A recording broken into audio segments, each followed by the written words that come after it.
Hello friends, welcome back to our channel. Friends, எல்லோரும் எப்படி இருக்கீங்க? நல்லா இருக்கீங்களா? நான் ரொம்ப நல்லா இருக்கேன். ஃப்ரெண்ட்ஸ், இன்றைக்கி நம்ம இந்த மேரிகோல்டு வளர்ப்பு முறை பார்க்கலாம். ஸோ விதைகள் நிறைய பேருக்கு எடுக்க தெரியல, அதை தான் நம்ம மெயினாக இந்த வீடியோவில் பார்க்க போகிறோம். எப்படி விதைகள் எடுக்கணும், எப்படி காய வச்சுட்டு நம்ம காஞ்சிருச்சான்னு நம்ம எப்படி பார்க்கறது, கண்டுபிடிக்கிறது. ஸோ அந்த மாதிரி சில டீட்டெயில்ஸ்லாம் இந்த வீடியோவில் பார்க்கலாம். விதைகள் மூலமாக வளர்ப்பு முறையும் பார்க்கலாம். ரொம்ப எளிதாக வளர்க்குற முறை தான் இந்த மேரிகோல்டு. ஸோ வளர்ந்து நமக்கு விதைகள் போட்டு வளர்ந்து 3வது மாதம் நமக்கு நல்லா பூக்கள் கொடுக்க ஆரம்பிச்சிடும். பாருங்கள், இந்த மேரிகோல்டு நமக்கு ஒத்த அடுக்கு. ஸோ இருந்தாலும் பார்க்குறதுக்கு அவ்வளோ அழகாக இருக்குது. விதைகள் நிறைய காஞ்சி வந்திருக்கு. நிறைய பேர் கேட்டுட்ருக்கீங்க. ஸோ இந்த விதைகள்லாம் எங்கிட்ட அவைலபிளாக இருக்குது.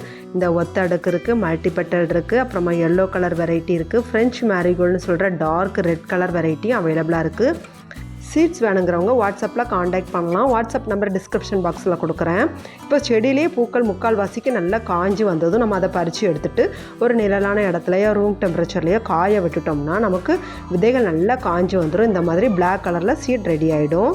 ஸோ இந்த மாதிரி காய வச்சதுக்கப்புறமா இந்த பாருங்கள், நம்ம தொடவும் அப்படியே உதிர்ந்து வந்துடும் விதைகள் எல்லாமே. ஸோ பிளாக் கலரில் இருக்குது பார்த்தீங்களா? இந்த மாதிரி அடிப்பாகத்தில் பிளாக் கலரில் வந்தால் தான் சீட் நல்லா மெச்சூர் ஆகி காய்ஞ்சி வந்திருக்குன்னு சொல்லி நம்ம நினச்சிக்கலாம். அப்போ தான் நமக்கு விதைகள் போட்டு 3 நாளில் முளைச்சும் வளர ஆரம்பிக்கும். பாருங்கள், இது எல்லோ கலர்.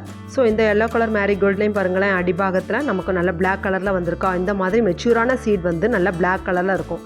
சிலர் பூக்களாக இருக்கும்போதே, அதாவது காஞ்சி போக முன்னாடியே பறிச்சிட்டோம் அப்படின்னா அதை நம்ம இந்த மாதிரி காய வச்சுட்டு நம்ம ரூம் டெம்பரேச்சரில் காய வச்சுட்டு உதிர்த்து பார்த்தோம்னா வெள்ளையாகவே இருக்கும். ஸோ அடிபாகத்தில் வெள்ளையாக இருந்தால் கண்டிப்பாக அந்த சீட் மெச்சூர் ஆகாத சீட். நீங்கள் எவ்வளோ தான் விதைகள் போட்டு வளர்க்க ட்ரை பண்ணாலும் கண்டிப்பாக அது முளைச்சி வளராது. ஸோ இந்த மாதிரி நல்லா மெச்சூரான பிளாக் கலர் சீடை நம்ம போட்டு வளர்க்கும் போது 3 நாளில் நமக்கு 2 இலை விட்டு முளைச்சி வளர ஆரம்பிச்சிடும். ஸோ அதுக்கப்புறமா நம்ம பாருங்கள், இந்த மாதிரி நமக்கு 4-5 இலை விட்டு ஒரு 15 நாளில் வளர ஆரம்பித்ததும் நம்ம நாற்றுக்கள் எடுத்து நடலாம்.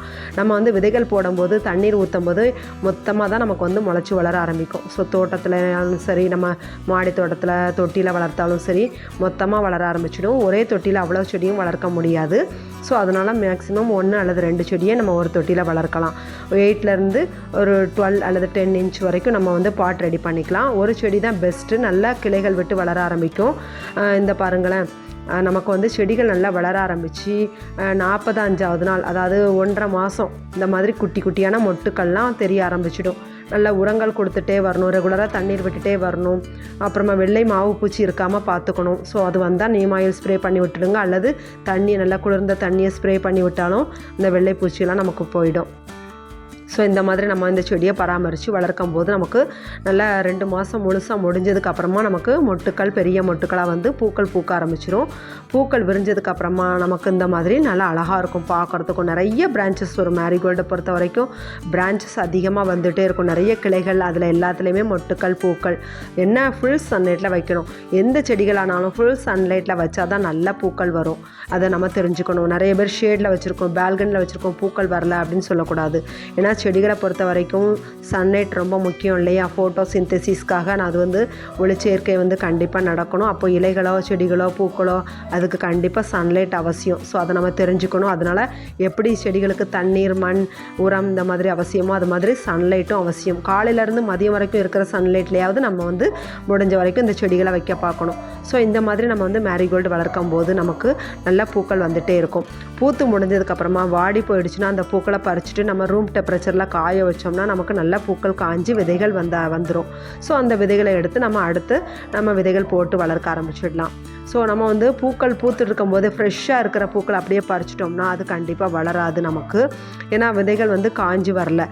ஸோ அதனால் பூக்கள் நல்லா காஞ்சதுக்கப்புறமா அதுலேருந்து எடுக்கிற விதைகள் நமக்கு நல்ல ஒரு மெச்சூரான விதைகளாக இருக்கும். நம்ம போடுற விதைகள் எல்லாமே செடிகளாக முளைச்சி வளர ஆரம்பிச்சிடும். ஸோ இந்த மாதிரி மேரிகோல்டு செடியிலேருந்து நீங்களும் சீட்ஸ் எடுக்கலாம்.